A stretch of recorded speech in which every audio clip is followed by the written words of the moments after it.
वंदे मातरम। नमस्कार। जय श्री राम। दिशा सालियान का केस 18 जून को उसकी हियरिंग है और तब तक मुंबई हाई कोर्ट का जो अवकाशकालीन समय है वो समाप्त हो जाएगा।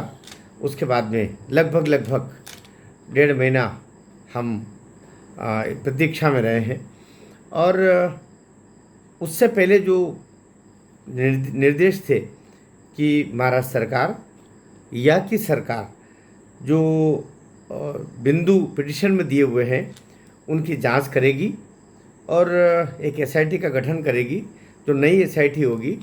और उस एसआईटी के तहत ये जितने भी पिटिशन में जो बिंदु दिए हैं, जो लगभग 400 से अधिक पेज की जो पिटिशन है, पूरी पिटिशन ही एफआईआर की तरह मानते हुए बिंदु वाइज उनका जवाब 18 जून को प्रस्तुत करेगी। अब चिंतनीय बात क्या है? चिंतनीय बात यह है कि अब तक उस पर क्या प्रोग्रेस हुई। मुझे लगता था कि बीच में नीलेश जी द्वारा कोई एक आवेदन ऐसा पिटिशन रखनी चाहिए थी संभवतः रखी गई होगी कि कितना प्रोग्रेस हुआ इस दौरान, लगभग 1 माह से अधिक समय में, 1.5 माह के लगभग में क्या प्रोग्रेस हुआ।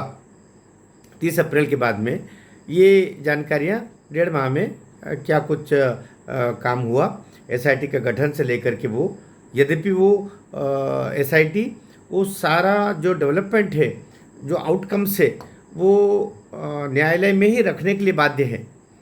वो आवश्यक नहीं कि ये बताए कि कितना काम हुआ, लेकिन न्यायालय तक हमारी आवाज़ पुनः जानी चाहिए थी या चली गई होगी। मैं अभी भी ये मान के चलता हूँ कि नीलेश जी ने एक आवेदन ज़रूर लगाया होगा इन बिटवीन, क्योंकि जो अवकाशकालीन बेंच होती है वो रहती है कोर्ट में, तो उस तक यह लगाया होगा कि क्या डेवलपमेंट हो रहा है इसको पुनः, क्योंकि न्यायालय को भी बीच बीच में जगाना पड़ता है, प्रक्रिया के लिए जगाना पड़ता है, तब फिर वो काम को फिर आगे करता है। नहीं तो वो भी न्यायालय भी, क्षमा करना, आप सो जाता है। आप अगर स्वयं जागृत नहीं है तो फिर उसको कोई अड़ी नहीं है। तो अभी जो 18 जून तक, क्योंकि अब ज़्यादा समय नहीं हम मान के चल रहे हैं, समय नज़दीक आ रहा है, आज से लगभग 15-16 दिन बचे हैं, तो अब तक कितना डेवलपमेंट हुआ। एक आवेदन पिटिशन दे दी गई होगी, नहीं दी है तो अब इसको रख देनी चाहिए।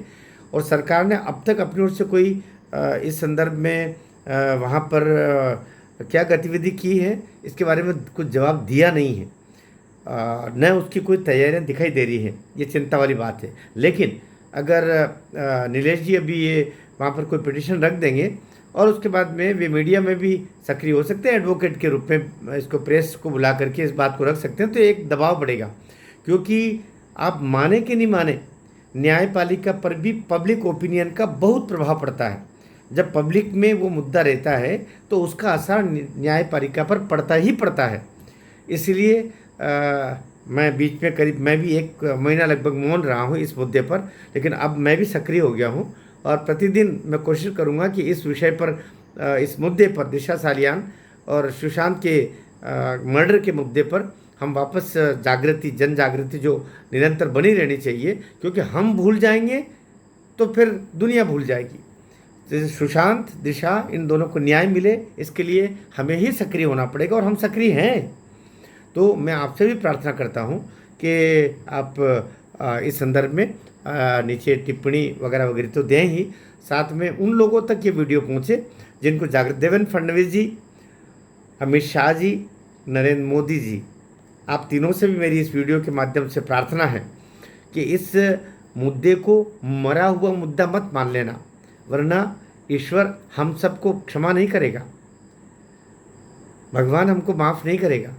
इसलिए अमित शाह जी, आप दिशा में अपनी बेटी को देखें, मोदी जी सुशांत में आप अपने बेटे को देखें। आपके कोई संतान नहीं है, पर लेकिन आप बोलते हैं ना कि देश के सारे बच्चे मेरी संतानें हैं, इसलिए सुशांत और दिशा ये आपके बच्चे हैं। आपने, लोग बड़े टिप्पणियाँ करते हैं कि मोदी जी ने तो ठाकरे जी को वचन दिया था कि वो उनका ध्यान रखेंगे, तो आपने बहुत ध्यान रख लिया। ये सदैव ध्यान रखना है कि सुपात्र का ध्यान रखा जाता है, कुपात्र का नहीं।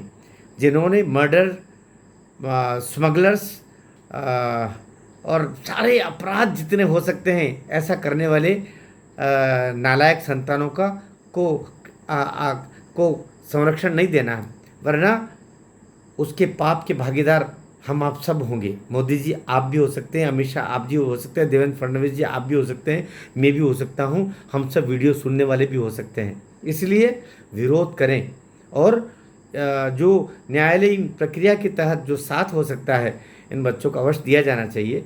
मैं सोचता हूँ कि बात अब शुरू हो गई वापस, तो ये अंजाम तक जाएगी और 18 जून को सारा रिपोर्ट उस दिन रखी जानी है उन सारे बिंदुओं के ऊपर, जो एक बड़ी बात होगी, और तब के लिए एक वातावरण अभी से बनाया जाना आवश्यक है। मैं सोचता हूँ आप भी इस काम पे अब सक्रिय हो जाएंगे।